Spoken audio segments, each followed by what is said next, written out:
Catecismo para adultos. 16 lecciones sobre el Verbo encarnado, por el Padre Leonardo Castellani. ¿Qué cosa es Dios? Decid, ¿qué cosa es Dios, oh luces bellas? Orden, me respondieron las estrellas. Decid, ¿qué cosa es Dios, flores hermosas?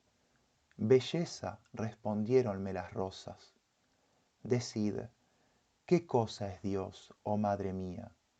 Y ella, mirando al crucifijo, amor es Dios, me dijo, amor más puro que la luz del día. La encarnación. Introducción. Cristo es verdadero Dios, Cristo es verdadero hombre, Cristo es una persona. Introducción. Yo di un programa del curso que tiene una serie de tesis que se deben probar. La teología pretende ser una ciencia, una disciplina que prueba lo que afirma, que es la característica de las ciencias. Pero esa lista versa sobre todo sobre Jesucristo, la Trinidad y unos cuantos de los dogmas fundamentales como los novísimos. Es decir, una parte de la teología, pero una parte fundamental sobre la cual las restantes tesis giran y dependen. De manera que voy a hacer un cursillo de teología abreviado, porque toda la teología no se puede enseñar aquí. Los sacerdotes hacen 4 años de teología y antes 3 de filosofía, encaminada a la teología. Filosofía escolástica, aunque sea una técnica que puede ser independiente, y antes aún han estudiado 5 o 6 años de latín, porque toda la literatura de esta ciencia, o casi toda, está en latín. Así las obras fundamentales de los santos padres y también las obras modernas que deben estudiar los seminaristas. Los libros que hoy se publican en francés o alemán son derivaciones de la teología antigua y se supone que se sabe esta. De modo que con toda esa enorme cantidad de estudio, no crean que sabemos mucho, pero sabemos. De modo que yo voy a hacer un cursillo de teología nuclear, el nudo o la clave de la teología que es Cristo, pero no voy a poder dar algunos tratados que se dan en los 4 años de teología, en que se estudian 10 tratados. Por ejemplo, el tratado de Gratia Dei, no lo voy a dar. Pero ese tratado presupone la existencia de Jesucristo y la impartición de la gracia por medio de él en la Iglesia. Y así los sacramentos también. Dependen de la autoridad de la Iglesia y la Iglesia depende de Jesucristo. Cada año solíamos ver en el seminario 2 o 3 tratados. Por ejemplo, el tratado de Verbo Incarnato es el tratado sobre Jesucristo. De Deo Uno et Trino es el tratado sobre la Trinidad. Y de Ecclesia es el tratado que sigue. Pero insisto en que no puedo dar todos, sino abarcar lo fundamental. Hoy tengo que hacer una disertación preliminar para que se tenga la base de lo que vamos a ver en el año. Me decían que si era muy difícil la teología, cuando me pedían que fundase una facultad de teología, y yo respondía que no podía ser. Ni yo solo, ni aunque contase con otros 10 profesores. Tendría que comenzarse por una facultad de filosofía y también estudiar antes latín. Me decían, bueno, entonces enseñe catecismo. Y resulta que el catecismo es la teología abreviada. Es un resumen de la teología. A veces para los niños chiquitos, como el catecismo menor, o bien para la segunda enseñanza, que es el catecismo mayor o de perseverancia, y otro para universitarios, que es el catecismo más mayor todavía. Entonces hay catecismos, como el que mandó publicar el Concilio de Trento por orden de Pío V, que es un catecismo grande para los párrocos. Yo pensé que podría explicarles ese catecismo, pero los salesianos que lo editaron hace unos 3 años dicen que no queda un solo ejemplar. Pensé varias soluciones y no la encontré. Y me dijeron, ¿por qué no explica su catecismo? Y resulta que mi catecismo tiene muy poquito acerca de lo que tengo que decir. Sobre Jesucristo algo tiene, pero es muy poco para universitarios. Entonces decidí buscar mis cuadernos de teología y sacar para el curso todo lo que era acomodable. Y así fui preparando bastantes clases y completaré las restantes, que también son muchas. Hay que decir lo que se presupone en las tesis de teología. Se presupone principalmente la verdad divina de la Sagrada Escritura, porque las pruebas de las tesis teológicas comienzan por la prueba por la Escritura. Entonces se toman los versículos que prueban una tesis y así se tiene la prueba principal. Después viene la prueba por la tradición, la de los santos padres de la Iglesia, sobre todo los más antiguos. Y después viene la confirmación por la razón. Muchas tesis son conformes a la razón y se puede dar el argumento congruo o de congruidad. Congruo significa conveniente, lo que conviene. Es decir, se demuestra que lo que la tesis quiso probar es conforme a la razón humana y congruo o conveniente con el bien de la humanidad. De manera que se supone que la Escritura dice la verdad, y no cualquier verdad, sino la verdad de la revelación.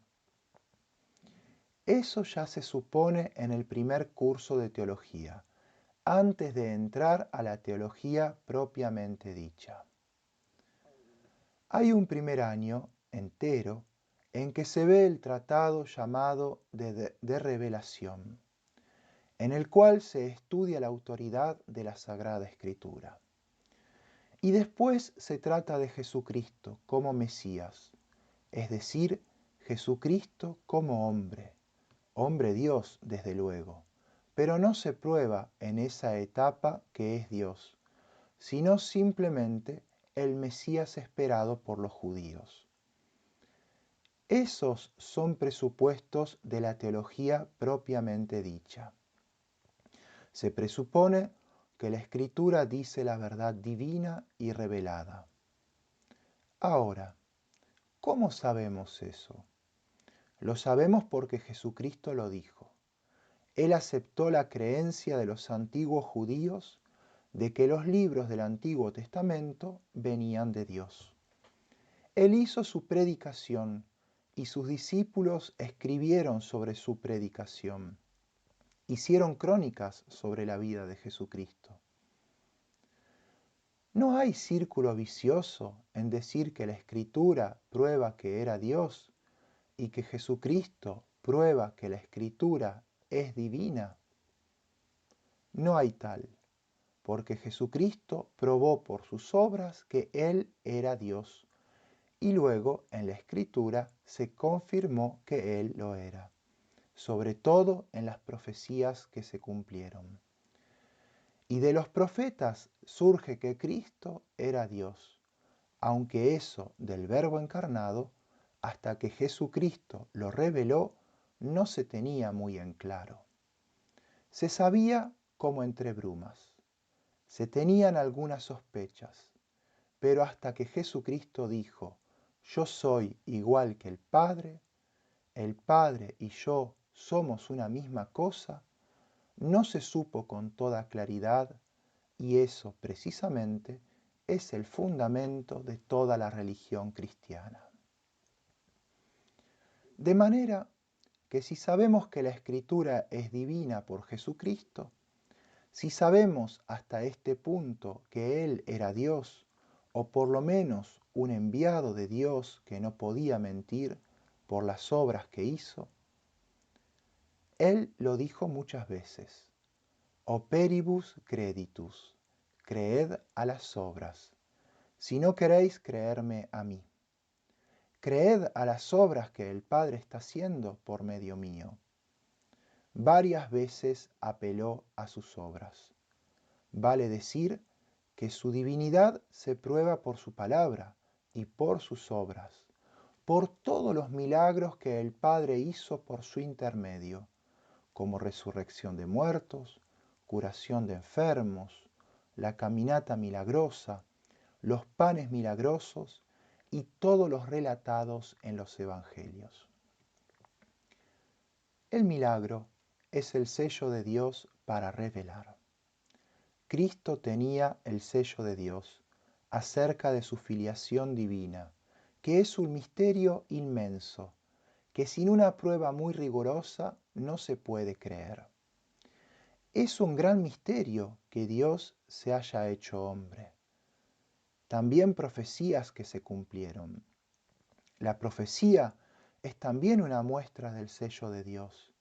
Solo Él puede conocer el futuro contingente, el que puede acontecer o no, el que depende del libre albedrío de los hombres. Ni el diablo ni los ángeles pueden conocerlo.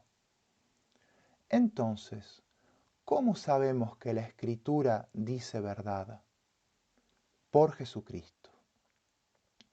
¿Cómo sabemos que los evangelios, que son la Escritura hecha por Jesucristo, dictada, podríamos decir, son verdaderos? Hay que probar que lo que dicen los evangelios es verdad, ya que las obras con las que Cristo probó su divinidad están contadas por los evangelios. Si acudimos como prueba a las obras, tenemos que probar primero de todo que los evangelios son verdaderos. ¿Por qué son verdaderos los evangelios? Son verdaderos porque son libros históricos. Después, sobre esos libros históricos, los apóstoles dijeron que eran libros inspirados por Dios. Pero de momento, cuando nacieron, eran libros históricos, pero muy históricos, con una verdad histórica como no la tiene ningún otro libro. Ni Tácito, ni Suetonio, ni Tito Livio tienen tanto apoyo como la historicidad de los evangelios, porque la historicidad de los evangelios está garantizada por miles de testigos. Y sabemos que Tito Livio dijo verdad acerca de Roma porque escribió estando en medio de los romanos y podían desmentirlo, por lo menos en los sucesos más próximos. Nadie lo desmintió. Él se documentó con los viejos que conocían los sucesos antiguos y con las crónicas antiguas sin que nadie lo refutara. De manera que tenemos a Tito Livio como un historiador verdadero. Los evangelios están atestiguados por todos los habitantes de Palestina que oyeron a Cristo, en medio de los cuales los apóstoles comenzaron después a recitar, a repetir los evangelios, y nadie los desmintió. Los primeros que los trataron de desmentir fueron los herejes, que aparecieron en el siglo II, cuando ya no había ningún apóstol, ni tampoco ningún contemporáneo de Jesucristo. Recién entonces, estos herejes comenzaron a negar el valor de los evangelios.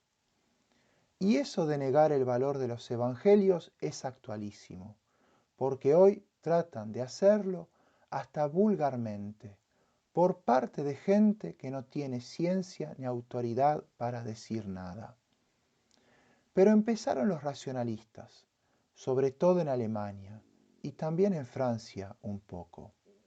Para ello los estudiaron y trataron de encontrar contradicciones entre un evangelio y otro, y contradicciones en un mismo evangelio, o contradicciones con la razón, es decir, una cosa imposible contada por un evangelista. Hicieron una obra inmensa de erudición de literatura exegética, los llamados críticos o hipercríticos alemanes, y apareció una verdadera escuela, que viene del protestantismo, naturalmente. Los evangelios no fueron desmentidos cuando el desmentido valía. Ello era válido cuando vivían los apóstoles y vivían los testigos coetáneos a Cristo. Entonces no se hizo ningún desmentido. Nadie, por mucho que odiara a Cristo, se atrevió a desmentirlo. Incluso no lo hicieron romanos, como el filósofo Marco Aurelio, a quien no se le ocurrió decir que lo que contaban esos hombres era falso. Y esa es la razón que tenemos para creer en los evangelios, que como vemos son una verdad filosófica y no teológica. También lo es, por supuesto, pero que los evangelios son libros históricos es una verdad filosófica, y de ahí viene la necesidad de estudiar filosofía antes que teología, porque hay muchas verdades filosóficas que se apoyan en la naturaleza humana. De manera que para negar que las obras históricas acreditadas digan la verdad, hay que renegar de la naturaleza humana. Y eso se ha hecho también. Los escépticos niegan que se pueda saber algo con certeza. Escépticos los hubo desde antes de Cristo hasta nuestros días. Los escépticos niegan todo. La razón humana no puede saber nada. Hay un libro que me regaló mi amigo Gamayo hace unos días que se llama Que nada se sabe. Y es un libro antiguo de un filósofo español del siglo XVI. No lo he podido leer todavía, pero sé que no es un escéptico total, pero que niega las cosas de la ciencia de su tiempo. No sé si niega la religión, supongo que no. En ese tiempo no existía el ataque a la religión. Que nada se sabe. Eso es ser escéptico o agnóstico. Estos dicen que no se sabe nada acerca de Dios, aunque se puede saber de la ciencia humana. Pero los escépticos verdaderos, a donde tienen que ir a parar los agnósticos si se empeñan en probar su sistema, dicen que no se sabe nada, que no se puede probar nada de nada. Aristóteles dice que con ellos hay que argüir con un palo. Y también San Agustín dio el argumento con que se puede rebatir a los escépticos, o hacerlos callar por lo menos, que es este: no puedes dudar de que existes. Eso lo dice San Agustín. En tiempo de Santo Tomás no había escépticos prácticamente, pero después aparecieron otros. San Agustín, anteriormente, tuvo que luchar con unos escépticos muy refinados, que se llamaron académicos, pertenecientes a la segunda academia. La primera era la de Platón. Explayó San Agustín el argumento de Aristóteles de que nadie puede negar la propia existencia, porque si la niega, al hablar, la afirma. Si vives, piensas, y si piensas, puedes saber cosas. Este argumento también lo usó Descartes, igualmente Kierkegaard. A los escépticos hay que acorralarlos con un palo, y ese palo es preguntarles si no saben que existen. Y si ellos contestan que no saben si existen o no, entonces se acabó. Ahí viene el palo. De manera que, como ven, La teología debe buscar sus raíces en la misma naturaleza humana. El peor de los escépticos, que debemos sufrir aún ahora, fue Kant. Kant era un escéptico, porque ahondando en él se llega al escepticismo, y él mismo partió de un escéptico, que fue Hume, pero lo sistematizó y lo utilizó de tal manera que se hizo la cabeza de toda la filosofía alemana moderna. Todos admiten el raciocinio del Tratado de la Razón Pura, que en el fondo llega a escepticismo, porque Kant dice que nuestro entendimiento no puede conocer las cosas, sino que puede conocer solamente las apariencias, lo que él llamó fenómenos. Pero no puedo conocer los números, que son las cosas mismas. Así que negó la validez de todas las ciencias, menos de las matemáticas y de la física, porque ellas no se basan en las apariencias sensibles de las cosas. Toman la cantidad y trabajan con abstracciones de la cantidad, especialmente la física moderna, que está toda cimentada en las matemáticas. Todas sus demostraciones y deducciones son matemáticas. Esas cosas que cuentan los astrónomos de los astros y que nos parecen rarísimas a nosotros, a veces puede ser que sean simplemente teoremas o deducciones matemáticas revestidas de figuras, como decía Bergson. Este decía que muchos de los descubrimientos modernos no eran más que deducciones matemáticas, revestidas de un disfraz colorido.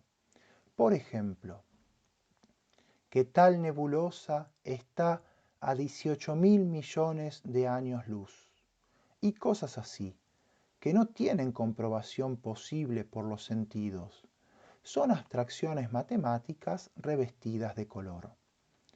En fin, esas dos ciencias, la física y la matemática, las admitía Kant como veraces, pero todo lo demás no es veraz. La historia es apariencia, la filosofía es apariencia, la teología es apariencia, todo lo demás es apariencia. Después de él surgen tres grandes filosofías escépticas en Alemania, que son las de Fichte, Schelling y Hegel.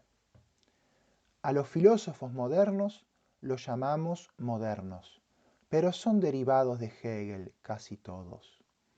Algunos vuelven atrás y se basan en Kant, y tenemos el neocantismo, como el de Nicolai Armandt.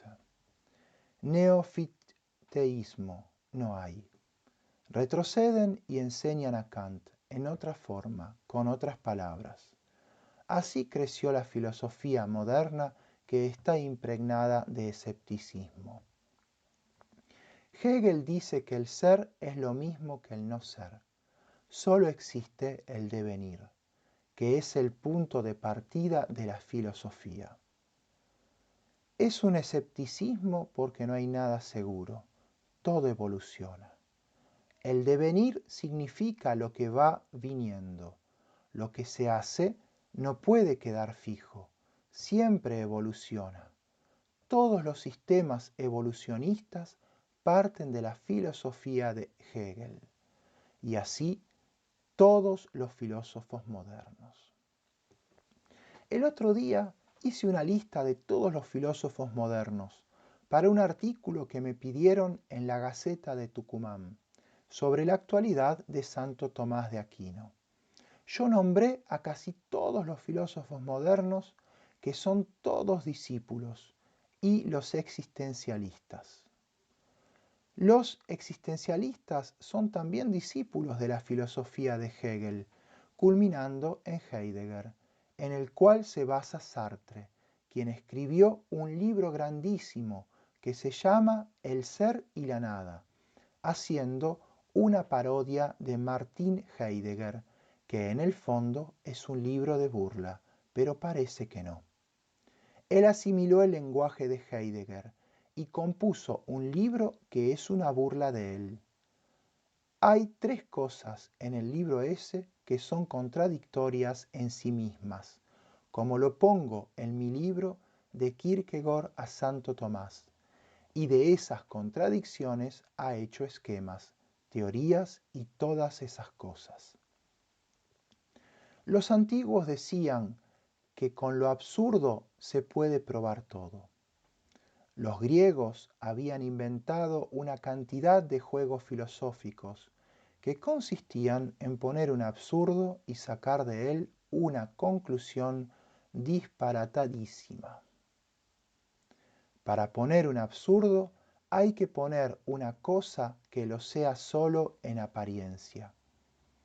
Hay una demostración matemática jocosa en la que se demuestra que 2 es igual a 3, con un razonamiento aparentemente riguroso, pero se ha puesto un concepto absurdo en dicha demostración.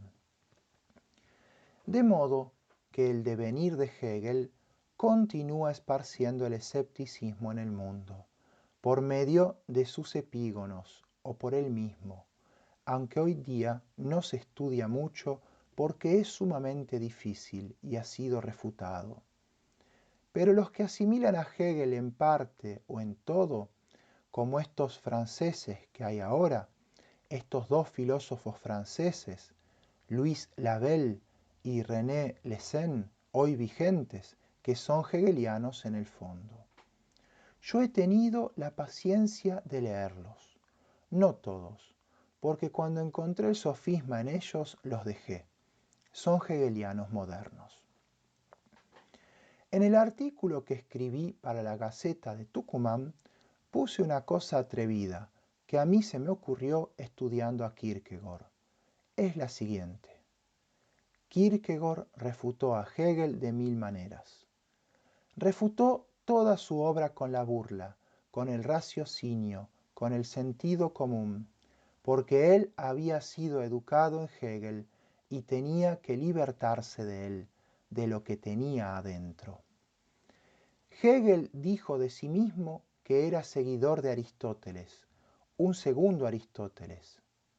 El historiador de la filosofía idealista, Fischer, dijo que en Hegel culminaba toda la filosofía y Hegel fue refutado por Kierkegaard. No hay más filosofía, no va a haber más filosofía. Va a haber epígonos o seguidores. Habrá seguidores de Santo Tomás por un lado y de Hegel por otro. Hegel está echado a un lado y Santo Tomás permanece, pero no lo estudian, aunque ahora empiezan a estudiarlo más. De manera que escribí que no iba a haber más filosofía en el mundo, lo que disgustó mucho a una estudiante de filosofía y letras que escribió un artículo en la Gaceta contra mí diciendo que yo no podía decir eso. Es claro que esto hay que entenderlo. Se puede estudiar filosofía, se puede estudiar la historia de la filosofía e incluso se puede estudiar a Hegel y refutarlo, como hacía el profesor Adolfo Muñoz Alonso en su revista Crisis, que él dirigía, en la que continuamente está escribiendo sobre Hegel. Profesores de filosofía van a existir siempre. Filósofos es otra cosa. El profesor expone a un filósofo o lo resume. Por eso Kierkegaard tenía tanto odio a los profesores de filosofía. Tenía un odio mortal a la misma palabra profesor. Los profesores en Dinamarca enseñaban solamente a Hegel y Lutero. El primero en filosofía y el segundo en religión. Kierkegaard absorbió todo eso y luego tuvo que liberarse. Y lo hizo escribiendo muchos libros que son pintorescos y hasta chuscos, pero está girando siempre sobre esos dos grandes enemigos, sobre esas dos grandes cargas que tiene el alma y que lo han oprimido. En resumen, he hablado de la extensión de la ciencia teológica, que es de una extensión enorme y por eso es difícil. La enseñan en 7 años en total, más 5 de latín enderezado a la filosofía, porque leen a Cicerón, que era medio filósofo, y a Virgilio, que sabía mucho de filosofía. Por eso la Iglesia ha instituido esos estudios tan largos y tan difíciles, que ahora se están arruinando bastante, porque se necesitan hombres muy doctos para enseñar esas cosas, y se necesitan discípulos muy aplicados y capaces. La base de lo expuesto es: ¿por qué Jesucristo es Dios? Por la Escritura. ¿Por qué la Escritura es divina? Porque Cristo lo dijo. ¿Cómo tenía Cristo autoridad para decirlo? Porque Él con sus obras probó que era Dios sin contar con la Escritura. La Escritura viene después, o al mismo tiempo, a corroborar lo que Él decía.